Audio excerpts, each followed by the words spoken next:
Dante, natukoy na ba ang pagkakakilanlan nung nahuli at mayroon ba siyang mga kasamahan? Magandang hapon, Monica. Batay sa pahayag kanina ng National Bureau of Investigation, kumpirmadong ito ay isang Chinese national.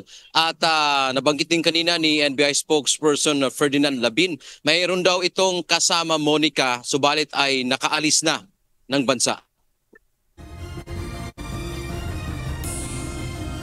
Hinarang ng mga tauhan ng National Bureau of Investigation o NBI ang isang sasakyan nang dumaan sa harap ng Commission on Elections o COMELEC main office dito sa Intramuros, Manila kanina. Hinuli rin ng NBI ang sakay nitong Chinese national na may dala pang espionage device na kung tawagin ay International Mobile Subscriber Identity o MC Catcher. Ito ay device na kayang kunin o i-imbak at i-transmit ang text messages data ng ating mga cellphone o gadget.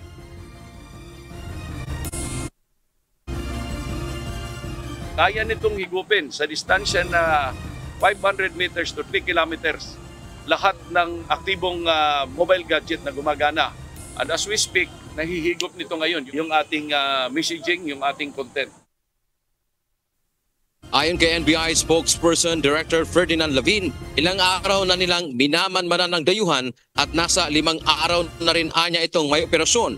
Dagdag pa nito, karamihan ng pinuntahan nito ay matataong lugar na may pasilidad ng pamahalaan. Ang pinupuntahan niya karamihan ay yung mataong lugar. Galing na sila sa Bikutan, galing na sa Makati, Manila area at then dito sa Intramuros.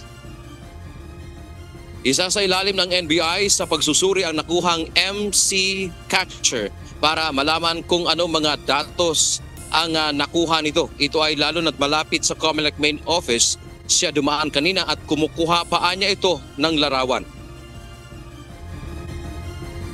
Hindi natin sigurado kung ano na nakuha niyang information but we are subjecting this to cyber forensic examination. Ang nahuling dayuhan ay inaasahang kakasuhan sa ilalim ng espionage law na may kaugnayan sa Cybercrime Prevention Act. Hindi pa masabi ng NBI kung may kaugnayan ito sa mga naunang nahuling Chinese national na sinasabing nang-iispiya sa bansa. Samantala, dagdag pa ni Labin, hindi nila inaalis ang isyu ng foreign interference o pakikialam ng ibang bansa sa papalapit na halalan sa Pilipinas. Kamakailan lang ay mainit ang isyu ng pakikialam partikular ng China sa nalalapit na halalan sa May 12. I do not want to conclude. I do not want to confirm our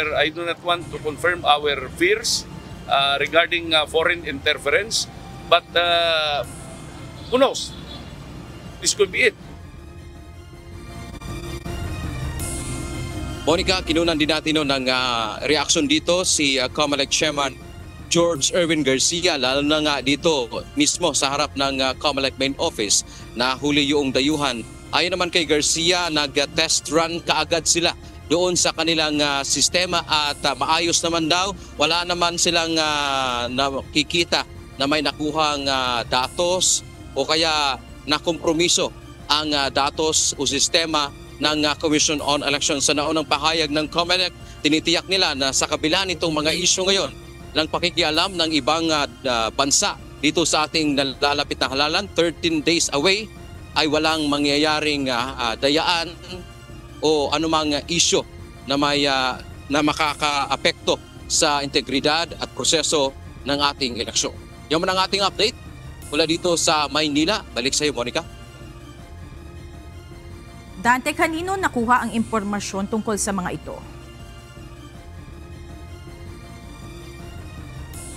Ang sinasabi mo, Monica, ito bang nahuling Chinese national kanina?